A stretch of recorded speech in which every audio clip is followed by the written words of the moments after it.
আসসালামু আলাইকুম সম্মানিত ভিউয়ার্স, আপনারা সবাই কেমন আছেন? আশা করি সকলে ভালো আছেন। নতুন আর একটি ভিডিওতে আপনাদের স্বাগতম। এই যে দেখুন, মিয়ানমারের প্রাক্তন রাজধানী ইয়াঙ্গুন শহর, এটাকে আবার পূর্বের নাম ছিল রেঙ্গুন।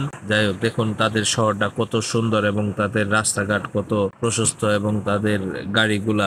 আজ আমি আপনাদের ঘুরে ঘুরে ইয়াঙ্গুন শহর দেখানোর চেষ্টা করব। দেখুন ইয়াঙ্গুন শহর আর আমাদের ঢাকার মধ্যে কত পার্থক্য। আর তাদের অধিকাংশ ভবনই আসলে পুরোনো দিনেরও আছে, নতুন ভবনও আছে।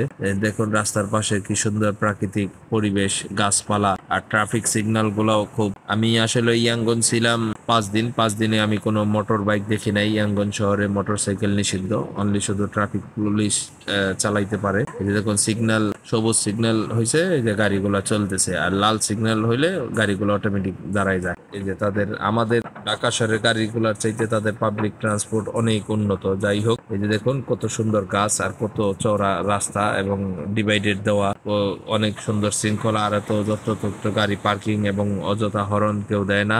আর আপনারা দেখুন, ওই যে সামনে একটা দেখা যাইতেছে গির্জার মতো। আর রাস্তাগুলা দেখতে থাকুন।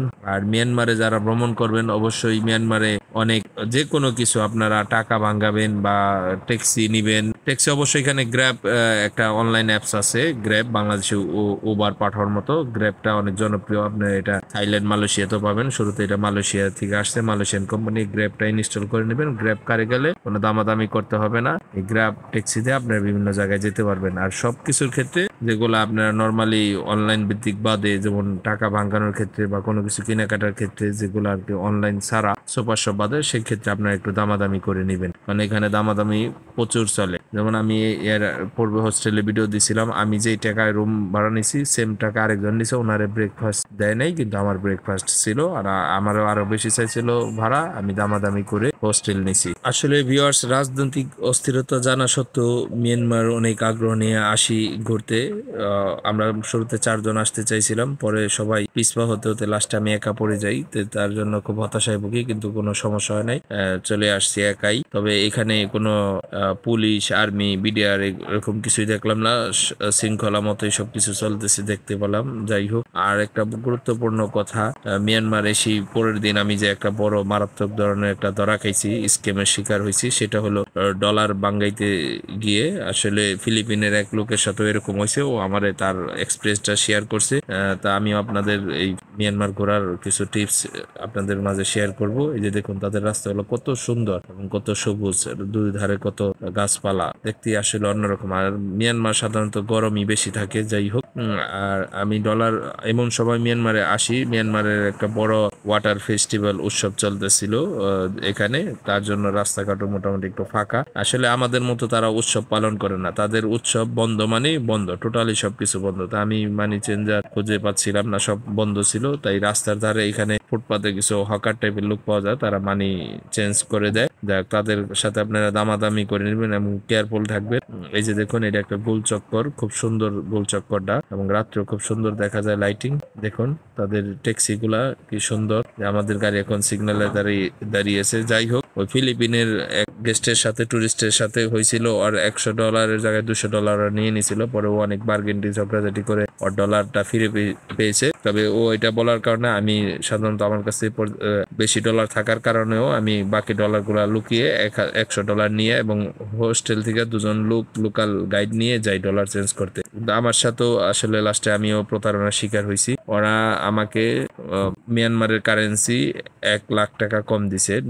আমাকে বলছে এক রেট, আমাকে দিছে কম টাকা, আসলে গণে দিছে। ঠিক আছে, আমি গনছি। পরে আমি যে 2জন হোস্টেলের লোক নিয়ে গেছিলাম, ছেলে ইয়ং, ওরাও গনছে। ঠিক আছে, লাস্টে পুনরায় ওরা আবার টাকা হাতে নিয়ে ওইখান থেকে 1,00,000 চ্যাট আর কি মেরে দিছে, যা ডলার অনুযায়ী $30-40 আসবে। যাই হোক, এতে আমি খুব হতাশায় ভুগি। পরদিন এরকম একটা ঘটনার সম্মুখীন হই। তারপর আমার এক বড় ভাই, ওনাকে আমি পেয়ে যাই আল্লাহর রহমতে, ও তানজিদ ভাই, ওই যে ইতিপূর্বে আমি যে মিস্টার কাবাব রেস্টুরেন্ট খাওয়ার ব্যাপারে শেয়ার করছি। সেই রেস্টুরেন্টটি উনি পরিচালনা করে, ওনার এই রেস্টুরেন্ট। পরে ওনাকে পাওয়ার পর আমি অনেকটা সাহস পাই। যাই হোক, পরবর্তীতে আমার আর কোনো সমস্যা হয় নাই ইয়াঙ্গন শহরে। আসলে মূলত পরে আমি হোস্টেলেও আরেক বাংলাদেশি ভাই পেয়ে যাই, ওনার নাম সাব্বির হুসাইন। উনিও খুব ট্রাভেল করে, আমার মতো বাজেট ট্রাভেলার। যাই হোক, উনি মূলত এই ট্যাক্সিটা ভাড়া করছে।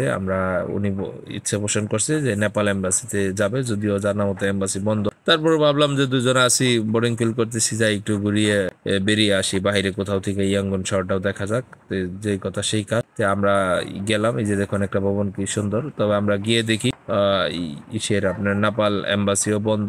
অ্যাম্বাসিডর বা ভিসা অফিসার তারা সবাই ঘুরতে গেছে বিভিন্ন পর্যটন এরিয়াতে। তবে মিয়ানমার আসলে ইয়াঙ্গন শহরটা আপাতত শৃঙ্খলা শান্তি ঠিকই আছে, কিন্তু বর্ডার এলাকায় একটু সমস্যা, যাও মাথা চারা দেওয়া উঠে। তবে স্পেশালি যা দেখা যায় এই সমস্যাটা বাংলাদেশের এই সাইডটাতেই বেশি, কারণ তাদের সাথে থাইল্যান্ড, চায়না, ইন্ডিয়া বর্ডার আছে, তাদের সাথে কিন্তু এরকম ঝামেলা হয় না। যত সমস্ত ঝামেলা আমাদের এই বর্ডার এই কর্নারই হয়। যাক, আমি কিছু টিপস আপনাদের মাঝে শেয়ার করলাম মিয়ানমার ভ্রমণের ক্ষেত্রে। আশা করি আপনাদের ন্যূনতম হলেও কাজে দিবে। তো আশা করি আমার ভিডিওটি লাইক দিবেন এবং শেয়ার করে বন্ধুদের দেখার সুযোগ করে দিবেন। আর ফেসবুক পেজ থেকে দেখে থাকলে পেজটি ফলো করবেন, আর ইউটিউব চ্যানেল থেকে দেখে থাকলে চ্যানেলটি সাবস্ক্রাইব করে পাশেই থাকবেন। আমি ভিউয়ার্স মোবাইল দিয়েই ভিডিও করি এবং আপনাদের ইনফরমেশন দেওয়ার চেষ্টা করি। সুতরাং সকলে আমাকে একটু সাপোর্ট দিবেন, যাতে নিয়ে আমি সামনে এগিয়ে যেতে পারি। আর কিভাবে আপনারা বাজেট স্বল্প খরচে করতে পারেন সেই বিষয়ে ধারণা দেওয়ার চেষ্টা করি বা করবো ইনশাল্লাহ। এবং আমি আপনাদের মিয়ানমার ভিসার সম্পর্কে জানাবো, কিভাবে আপনারা ভিসা পেতে পারেন। আর মিয়ানমারে আসলে ঢাকা থেকে কোনো ডাইরেক্ট ফ্লাইট নাই, এই জন্য একটু এক্সপেন্সিভ। তবে সবচেয়ে বেটার হয় আপনারা মিয়ানমার ভ্রমণের ক্ষেত্রে, মিয়ানমার ঢোকার ক্ষেত্রে অবশ্যই ইন্ডিয়ার একটা ভিসা নিয়ে নেবেন,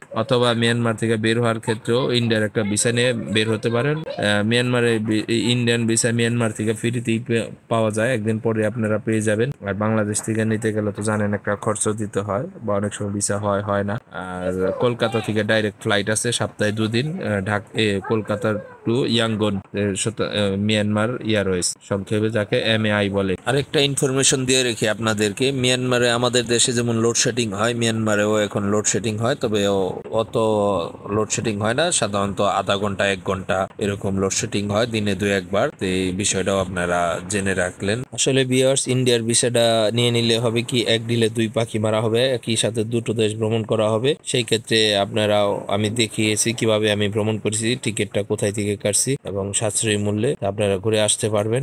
আর ইয়াঙ্গন শহরটা আসলে খুব সুন্দর। আর ডলারের যে ব্যাপারটা বললাম সেটা অবশ্যই কেয়ারফুল থাকবেন। আর ডলারটাও চেঞ্জ করার পর আমি হোস্টেলে আইসা রিসিপশনে মেয়েদের দিয়ে গণানোর পর ওরা বলতেছে এত কম কেন। তারপর আমি ওই পুনরায় ওই 2জন গাইড নিয়ে আবার ওদের কাছে যাই, কিন্তু ওরা আমার সাথে অনেক রাফ ব্যবহার করে এবং পুলিশের সহযোগিতা নিতে চাইলে পুলিশ আসলে ওদের ট্যুরিস্ট বান্ধব না, ওদের লোকাল বান্ধব, ওদের জাতির লোকদেরই সাপোর্ট করে। যে এটা আমাদের ট্যাক্সি ড্রাইভার, যে দেখুন তাদের রাস্তাগুলো আর আমাদের ঢাকা শহরের সাথে তাদের ইয়াঙ্গন শহরের কত পার্থক্য, কত শৃঙ্খলা, কত সুন্দর এবং সবকিছুই আর কি। আমি মনে করি আমাদের চাইতে তারা এগিয়ে শৃঙ্খলার দিক দিয়ে। আর তারাও খুব, মিয়ানমারের লোকজন খুব সাদামাটা জীবন যাপন করে। আসলে পার্শ্ববর্তী দেশ, এখানে অনেক কিছু দেখার আছে, ভ্রমণ করার আছে, যদি এখন রাজনৈতিক অস্থিরতা, তারপরে সেফ মতো সময় সুযোগ মতো চাইলে আপনারা ঘুরে আসতে পারেন। আর মিয়ানমারে ভিসা পাওয়াটাও সহজ, ওরকম জটিল কিছু না। যাই হোক, তো ভিসার ব্যাপার আমি ইনশাল্লাহ পরবর্তী ভিডিওতে দেখাবো। তো অবশ্যই আমাকে সাপোর্ট করবেন, চ্যানেলটি সাবস্ক্রাইব করে পাশেই থাকবেন। আর ফেসবুক পেজ থেকে দেখে থাকলে পেজটি ফলো করবেন। সম্মানিত ভিউয়ার্স, আরেকটা গুরুত্বপূর্ণ তথ্য দিয়ে রাখি, আপনারা যারা বাহিরে ব্যবসা করতে চান, মিয়ানমার ইয়াঙ্গন শহরে ব্যবসা করতে পারেন। এখানে ব্যবসার প্রচুর সুযোগ সুবিধা রয়েছে এবং এখানে যেহেতু বাংলাদেশি কম, সুতরাং আপনারা ব্যবসা করে খুব লাভবান হতে পারেন। এই ব্যাপারে আপনারা তানজিদ ভাইয়ের সাথে যোগাযোগ করতে পারেন। উনি মিয়ানমার ইয়াঙ্গন শহরের সুনামধন্য ব্যবসায়ী, স্টার কাবাব রেস্টুরেন্টের মালিক। আর কোনো কিছু জানার থাকলে অবশ্যই কমেন্ট করতে ভুলবেন না। ধন্যবাদ সবাইকে। আল্লাহ হাফিজ।